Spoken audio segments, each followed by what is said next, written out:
అందరికీ స్టవ్ వెలిగించుకొని గిన్నె అయితే పెట్టుకోవాలి. గిన్నె పెట్టుకున్నాక తగినంత నూనె అయితే పోసుకోవాలి.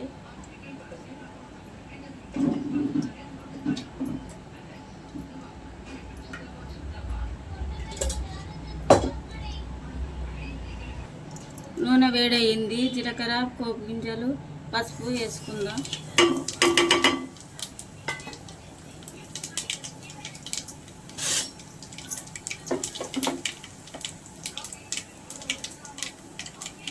వేసుకున్నాక ఆలుగడ్డ, టమాటా, ములక్కాయ వేసుకుందాం.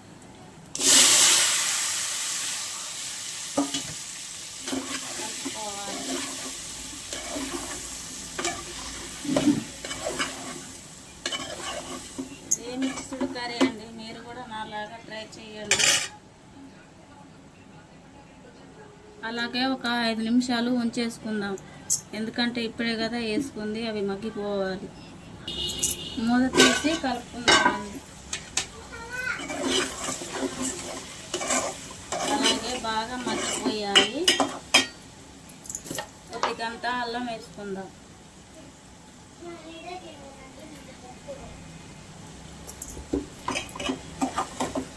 మళ్ళీ కలుపుకోవాలి. అల్లం ఇప్పుడే కదా వేసుకుంది, ఒక నిమిషము ఉంచేసుకుందాం. ఆ ఫ్లేవర్ అంతా ఇది పట్టేస్తుంది అన్నమాట.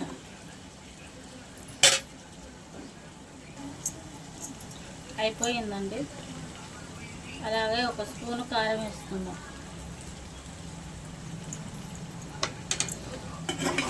కలుపుకోవాలి.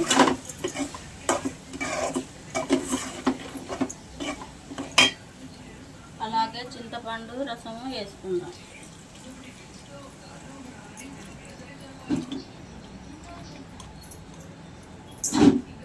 అలాగే కొన్ని నీళ్ళు పోసుకుందాం.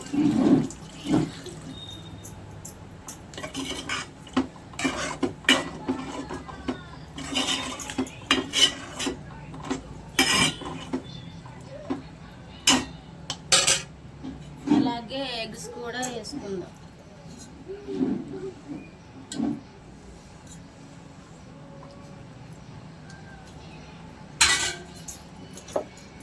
కలుపుకోవాలి.